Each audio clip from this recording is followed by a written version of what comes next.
Baik, isu bekalan dan masalah air di Selangor di talian melalui Skype bagi membincangkan dengan lebih lanjut mengenai pengurusan air ialah Tan Sri Lee Lam Tai. Beliau ialah pengerusi Ikatan Komuniti Selamat. Tan Sri, terima kasih kerana sudi bersama Buletin Awani. Terima kasih, Najib. Ya, Tan Sri, bagaimana kita nak memastikan pengurusan air di negara ini bukan sahaja selamat tetapi juga tidak berdepan masalah seandainya ia berlaku lagi pada masa depan?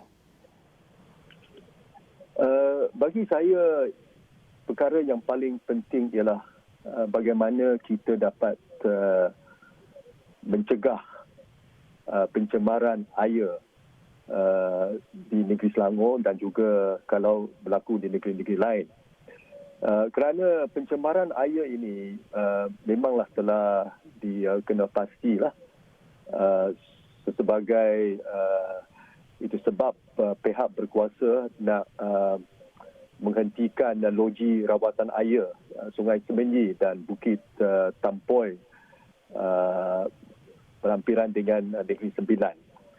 Saya berpendapat bahawa yang boleh dikatakan amat merunsingkan banyak pihak ialah bahawa selepas insiden yang pertama yang berlaku pada bulan lepas ini. Jadi ini sekarang kita menghadapi insiden yang kedua. Jadi dengan keadaan inilah memang ramailah para pengguna amat tidak puas hati tentang apa yang telah itu berlaku. Dan soalan saya sekarang ialah mengapa kita tidak memperketatkan aspek tentang kawalan dan penguatkuasaan undang-undang terhadap misalnya kilang-kilang itu haram yang merupakan punca masalah pencemaran akibat pembuangan toksik ke dalam sungai dan itu sebagainya. So soalan yang saya rasa sangat penting ialah memperketatkan kawalan, memperketatkan pemantauan pencemaran air. Ini dah saya anggap adalah sangat penting yang kita harus laksanakan. Ya, pandangan Tan Sri sendiri, cara kita memperbaiki kelemahan yang ada dalam sistem pengurusan air di negara ini, adakah masih baik ketika ini? Saya rasa ada banyak ruang untuk ditambah baikkan. Ini seperti mana yang tadi saya menyatakan bahawa kita tidak sepatutnya membiarkan sesuatu masalah berlaku, barulah kita nak mengadakan siasatan dan sebagainya.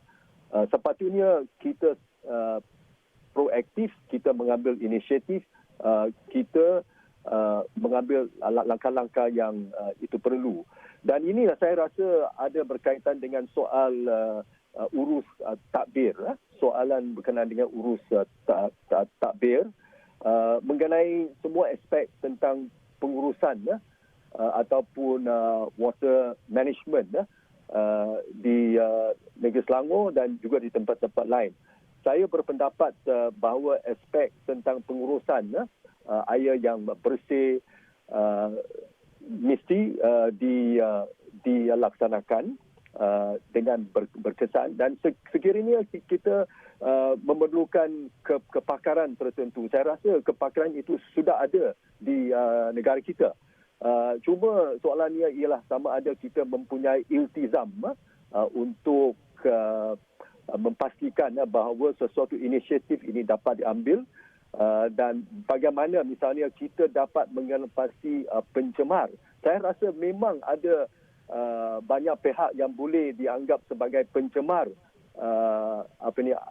air di sungai itu kita. Dan soalan sekarang ialah mengapa kita tidak boleh mengatasi siapa pencemar itu supaya tindakan boleh diambil terhadap mereka. Ya, Tan Sri, pasti kita semua mahukan satu pelaksanaan tindakan yang proaktif, tindakan jangka panjang dan bukan hanya bertindak balas apabila sudah berlaku pencemaran. Bagaimana pandangan Tan Sri ia boleh dilakukan? Saya rasa ini memang boleh dilakukan. Cuma apa yang kita nak buat ialah untuk mempertingkatkan kawalan, mempertingkatkan pemantauan, dan ini saya rasa boleh dibuat oleh misalnya pihak berkuasa tempatan. Dan kalau kita ada inisiatif seperti ini, dan kalau kita ada iltizam untuk melakukannya, saya rasa apa yang saya cakapkan dalam bahasa Inggeris, nothing is impossible. So jadilah ini seperti mana yang tadi saya telah menegaskan, ini berkaitan dengan soal urus takbir ataupun governance issue. Governance untuk memastikan bahawa rakyat di Selangor mereka ini tidak akan menghadapi banyak masalah seperti ini, gangguan air. Dan ini baru-baru ini kita tahu bahawa 273 kawasan mengalami gangguan perkelan air, dan 300 pemegang akaun air terjejas. So saya rasa ini ialah soal berkaitan dengan keazaman, keiltizam bagi kita untuk melaksanakannya.